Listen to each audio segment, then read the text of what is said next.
오늘 말씀은 예수님께서 본문에 나온 대로 나인이라는 성에 어떤 과부의 외아들을 살리신 사건입니다. 오늘 본문의 배경을 보면 참 소위 영어로 월스트 케이스죠. 가장 비참하고 사람의 인생이 바닥으로 떨어져도 이런 참 슬픔이 있을까 할 정도입니다. 왜냐하면 이 외아들은 청년이고 예수님께서 죽은 청년을 살리심으로 예수님의 부활의 권세를 가지신 분임을 입증하는 내용을 우리에게 기록하고 있는데요. 유대인들은 사람이 죽으면 그것이 무더운 지방이라서 한국처럼 3일장을 지낸다든지 아니면 추운 지역은 장사를 지내는 것이 조금 그렇게 어렵진 않을 거예요. 그런데 더우니까 시신을 빨리 장사해야 하는 그러한 어떤 배경에 있는 오늘 이 말씀을 생각해 보면 이스라엘 역사를 살펴볼 때 유대인들은 사람이 죽으면 유난스럽게 슬퍼한다든지 곡하는 자와 피리를 부는 자들을 고용해서 울고 피리를 분다고 합니다. 중국에 이렇게 선교를 다니다 보면 중국에서도 중국 사람들도 결혼할 때는 외국차를 얼마나 되느냐에 따라서 그 사람의 신랑집의 부자이다 아니다라는 것을 알 수 있대요. 재미있는 얘기죠. 이렇게 길거리 가는데 시커먼 외국차들이 세 대가 나란히 갑니다. 그러면 제가 선교사에게 물은 적이 있어요. 저 사람 뭐 하는 사람이냐고. 보니까 이 라이센스 플레이트이 공안이면은 공안이라는 게 플레이트 따로 있는데 그렇지 않아서 무슨 차냐고 그랬더니 결혼식이 오늘이 있을 거라고. 저런 차를 몇 대를 대느냐에 따라서 부자다 아니다라는 것을 그렇게 뽐내는 거예요. 근데 이 중국 사람도 돈 있는 사람들은 가족이 죽으면 이렇게 오늘 이 유대인 사람처럼 곡하는 자, 피리 부는 자, 같이 와서 울어주는 사람을 돈을 주고 사온다는 겁니다. 참 희한한 그런 풍습인데 그러다 보니까 온 동네가 행사가 된다는 거예요. 자, 근데 오늘 본문은 죽은 자가 어떤 자였냐? 어미의 독자라 그랬습니다. 그 어머니는 과부다 그랬어요. 참으로 기구한 운명을 타고난 사람이죠. 이스라엘에서 가장 불쌍한 사람들이 과부였습니다. 그래서 과부는 고아와 함께 법으로 보호를 받도록 되어 있습니다. 그러니까 과부를 구제하면 하나님께 복을 받고 과부를 박대하면 벌을 받는 것이 시편 94편 6절에 기록하고 있는 말씀인데요. 당시 유대 여성들은 사회 참여가 허락되지도 않았습니다. 그러니까 철저하게 가정적이어야 하고 자녀 교육이 가장 중요한 직업이었습니다. 오늘날에도 미국에 있는 브루클린 가시면 전통 유대인들은 여자들의 취업을 허락하지 않습니다. 그래서 그들에게 경제력이 없어요. 그래서 과부들은 이삭을 주어서 먹고 살아야 할 만큼 가난했습니다. 그러면 유대 여자들에게 있어서 남편의 죽음은 자기 인생의 사형 선고와도 같은 것일 겁니다. 과부 사정은 과부가 안다고 하는 말처럼 남편 없는 서러움과 아픔은 다른 사람이 모른다는 것이에요. 이런 아픔을 안고 살아가는데 설상가상으로 하나밖에 없는 외아들이 죽은 겁니다. 이 과부에게 외아들에게는 소망을 두고 가난이라는 것, 고난이라는 것도 이겨왔어요. 자기야 고생이 되어도 자식이 무럭무럭 자라는 것을 보면 고생이 아니고 고생이 보람일 수 있고 또 재미가 되을 수도 있습니다. 이 자녀가 잘 커서 청년이 되었는데 이제 결혼도 시키고 며느리도 보고 손자도 보고 행복하게 살아갈 것만 생각할 것입니다. 그래서 모든 걸 이겨왔어요. 근데 어찌된 일인가 하면 다 키운 자식이 다 커서 병이 들었다라는 겁니다. 병이 들어 시름시름 앓게 되었어요. 좋다는 약을 다 써보았지만 좋은 의원을 다 찾아가 보았지만 재산이 있다면 다 팔아서라도 이 아들을 살리고자 했을 것입니다. 그러나 백약이 무효라고 아무런 효험도 없이 이 과부의 외아들은 죽고 말았습니다. 자, 이게 큰 절망과 슬픔 속에 있는 과부를 위해서 이제 온 동네 사람들이 여자를 돕기 위해 성에서 나와 무덤으로 가고 있는 중입니다. 이 과부의 슬픔을 함께 나누어 울고 있습니다. 친한 친구들 아마 그랬을 겁니다. 친구야, 실컷 울어라. 울고 나면 좀 후련해질 거니까 그래 막 울어라 라고 위로를 했을 것이죠. 그러나 그들의 위로가 진정한 위로가 되지 않더라는 겁니다. 장례 예식에서 이 집례를 하다 보면 우는 사람에게 울지 말라고 하는 것도 참 못할 말이잖아요. 울을 때는 또 한 번 우는 것도 나쁘진 않다고 생각합니다. 그런데 그 누구도 위로해 줄 수 없는 것이 눈물이라는 거예요. 슬퍼서 울고 안타까워서 울고 울어도 우리의 위로는 진정한 위로가 되지 않을 때가 더 많다라는 겁니다. 또 오늘 13절을 보시면 주님이 오셔서 과부를 보시고 불쌍히 여기사 울지 말라 말씀합니다. 어떻게 보면 예수님만이 슬픔과 절망 가운데 있는 사람에게 울지 말라라고 하실 수 있습니다. 왜냐하면 참된 위로는 예수님밖에 없기 때문입니다. 우리가 아무리 위로해 주려 해도 그 위로가 제대로 위로가 될까라는 의심이 생길 때도 있거든요. 여기서 우리의 인생의 진정한 위로자는 죽은 자를 살리시는 예수님밖에 없음을 배우게 됩니다. 14절 15절을 보시면 그러면서 가까이 가서 그 관에 손을 대시니 맨 자들이 서는지라.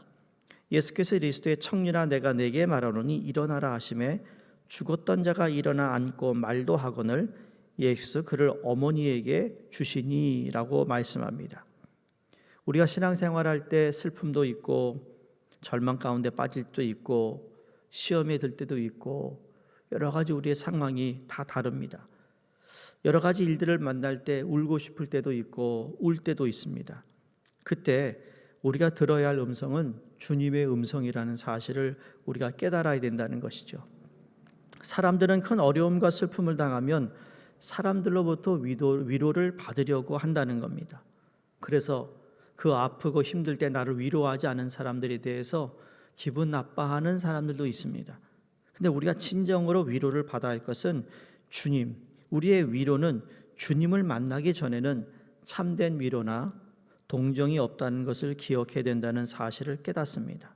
그러니까 없는 곳에서 찾으려고 하니까 더 허탈함과 상처를 받게 된다는 겁니다. 오늘 본문에 저희가 관심을 갖고 싶은 내용은 딱 두 가지입니다. 14절에 가까이 오사 그 관에 손을 대셨다입니다. 유대 율법은 죽은 시체나 무덤을 만지는 것이 금지되어 있습니다. 죽음은 죄의 결과로 여겼기 때문에 아무도 관에 손을 대기를 원치 않았습니다. 사마리아인의 비유를 보면 제사장도 그랬고 그 사람들이 이 율법을 아니까요, 강도를 만난 사람이 죽은 사람일 수도 있기 때문에 만지지도 않고 관심을 두지 않고 갔다라는 것이 바로 그 이유입니다. 그런데 예수님은 그런 율법에 매이지 않으셨어요. 당시의 유대인들은 관에 뚜껑을 덮지 않고 시체는 세마포로 감싸고 얼굴은 수건이나 수다리움으로 덮었는데 이런 장례 행렬을 보시고 예수님이 어떻게 하셨어요? 먼저 가까이 가셨습니다. 조금 전에도 말씀드렸습니다만 죽음은 죄의 결과로 생각했기 때문에 아무도 관이나 시체를 만지려 하지 않았다라는 겁니다. 왜? 부정하다고 규정하고 있기 때문이에요. 그럼에도 불구하고 예수님은 가까이 오사 관에 손을 대셨다.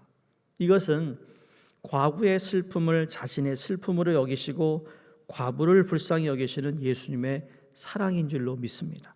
아무리 부정하다 해도 자식을 사랑하는 어머니는 그 시체에 손을 대고도 남고 관에 누운 아들에게 사랑의 표현을 했을 것이라는 겁니다. 그러면서 우리가 생각하는 한 이야기가 있잖아요. 혈류병을 가진 여인이 자기 병을 고치려고 예수님의 뒤로 와서 예수님 옷자락을 만져 병을 고쳤던 여인 말입니다. 이번엔 예수님이 손을 댄 거예요. 그 여인이 예수님에게 손을 댈 수도 있었고 지금은 예수님이 손을 댔다. 그 여기서 공통적으로 우리가 찾는 단어가 바로 우리의 손이라는 거예요. 여러분, 우리의 손은 주님이 만져주셔야 되고 잡아주셔야 됩니다. 근데 이제 주님의 손을 잡은 우리 손은 내 손이 주님의 손이 되어야 된다는 거예요. 그래서 힘들고 어려운 사람들을 돌볼 수 있는 손, 또 주님이 내 손을 붙잡고 있기 때문에 주님과 동행하는 사람은 여러분 바로 그 누군가에게 도움을 주고 그 누군가를 위로하고 그 누군가와 함께 슬퍼할 수 있는 사람이 되어야 된다는 겁니다. 근데 예수님이 가까이 오사 친히 관에 손을 대어 살려주십니다. 그 관 안에는 죽은 시체가 들어있는데 시체는 아무것도 할 수 없지 않습니까? 이제 창조주 예수님께서 천지를 창조하실 때 온 세상이 혼돈 가운데 있었어요. 그런데 손을 대시니까 질서 있는 세상으로 바뀐 것처럼 마치 빛이 있으라 하심에 빛이 있게 하신 주님, 에스겔 골짜기에 마른 뼈들과 같이 마른 뼈에 힘줄이 생기고 살이 붙고 가죽이 덮이게 하사 큰 군대를 삼으시던 하나님께서 이제 이 죽은 청년에게 손을 대셨던 겁니다. 이 죽은 청년에게 손을 대시던 예수님께서 이제 저와 여러분에게도 손을 대시기를 간절히 원하고 있다라는 거예요. 우리의 상처에 손을 대시기를 원하시고 우리의 근심 걱정에 손을 대기 원하시고 우리의 질병에 손을 대기 원하시고 그리고 우리는 어찌할 줄 모르고 울고 있는데 주님이 우리에게 가까이 오시는 분임을 믿어야 된다는 거죠. 오늘도 이 시간에 우리 바로 함께 하시는 예수님을 우리가 예배하고 있고 기도하고 있다라는 사실을 믿으시기 바랍니다. 오늘날에도 살아있으나 관 속에 누워있는 청년과 같은 인생들이 많이 있습니다. 기독교의 죽음이란 여러분 하나님과 관계가 끊어진 상태를 죽음의 상태라고 일컬지 않습니까? 죽었으니까 죄를 지어도 아무런 감각이 없고 죄된 자리에 오만한 자리로 메고 가도 그냥 실려서 가는 듯합니다. 이런 상태를 주께서 보시고 청년아 일어나라 라고 명령하고 있습니다. 죽었던 죄의 자리에서 일어나고 떠나라라는 명령입니다. 어떤 분은 운명주의 관 속에 드러누워 죽어가고 있습니다. 어떤 분은 허무주의 관 속에 드러누워 허무하다며 한숨만 내쉽니다. 어떤 분은 열등의식의 관 속에 드러누워 무기력에 나는 할 수 없다고 말합니다. 어떤 관 속에 누워있든 간에 상관없이 주님이 오셔서 그 관에 손을 대시고 일어나라 하시면 모두가 일어나게 되는 줄로 믿습니다. 주님은 절망을 주는 자리에서 툴툴 털고 일어나라고 명령하십니다. 사랑하는 성도님들, 예수님이 나 인생을 어떻게 찾아오셨죠? 우연이라고 생각하면 안 됩니다. 주님의 일방적인 계획이었습니다. 낙심하고 무기력하게 아무것도 할 수 없다고 드러누워 있는 나를 살리기 위해 나 인성을 들어오셨고 아무것도 할 수 없는 나에게 손을 대십니다. 그런 말씀하시기를 일어나라입니다. 이 말씀에 우리가 좀 주저앉았다든지 게을렀던 우리의 신앙에서 다시 일어나는 역사가 있기를 주의 이름으로 축원합니다. 여러분이 기도하시는 가운데 내가 일어나야 할 것이 무엇인가를 기도하는 가운데 하나님께서 말씀해 주시고 깨닫게 해주셔서 그 자리에서 다시 일어나 살아있는 역동하는 우리 모두의 삶이 되시기를 주의 이름으로 축원드립니다. 하나님 아버지 감사합니다. 주님의 손이 닿는 곳마다 살아나는 역사, 치유의 역사, 회복의 역사, 그 모든 것을 새롭게 하시는 하나님의 기적을 우리가 알고 단순히 아는 것에 그치지 않게 하시고 믿게 하여 주시옵소서. 이게 남의 이야기가 아니라 내 삶에서도 그 일어나라라고 외치시는 주님의 음성을 들을 수 있도록 하나님 우리 마음문을 열어주시고 귀를 열어 주시옵소서. 그래서 오직 주님만이 하실 수 있는 놀라운 이 은혜, 기적을 우리의 삶 가운데 수시로 경험하고 체험을 통하여서 우리 예수님만이 우리의 삶의 해결체가 되심을 다시 한번 고백하며 부활하신 예수님의 능력이 또 그 부활을 믿는 우리에게 우리의 매 순간마다 하나님 역사하게 하여 주시옵소서. 오늘도 하나님께 기도합니다. 기도하는 제목 가운데 우리가 실망에 또 시험에 또는 절망에 하나님 우리가 빠져 있다면 그 자리에서 일어나 주의 손을 만져 주님 우리가 다시 회복되는 귀한 삶이 되도록 축복해 주시옵소서. 여기 계신 분만 아니라 우리 모든 성도들의 삶에 동일한 은혜를 주셔서 주님께 나올 수 있는 믿음도 주시고 용기도 허락하여 주시옵소서. 감사드리오며 예수 그리스도 이름으로 기도드리옵나이다.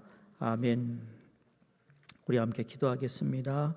우리 아시아권 선교를 위해 방글라데시에 태국에 라오스 선교사님들을 위해 기도해 주시고 이제 내일부터 시작하는 우리 BBS를 위해서 여러분 들어오시면서 보셨겠지만 참 많은 수고를 하고 계십니다. 우리 자녀들이 와서 정말 마음껏 우리 예수님의 이 잔치에 은혜 받고 또 그들의 삶이 하나님을 바라볼 수 있도록 축복해 주시옵소서. 수고하는 전도사님과 교사 선생님들을 축복하시고 또 그 다음 주에 시작되는 우리 썸머스쿨과 또 단기 선교 또 보시면 놀이터 옆에 또 여러 가지 우리가 수리 공사 중에 있습니다. 잘 마칠 수 있도록 함께 기도해 주시기를 바랍니다. 하나님 아버지 감사합니다.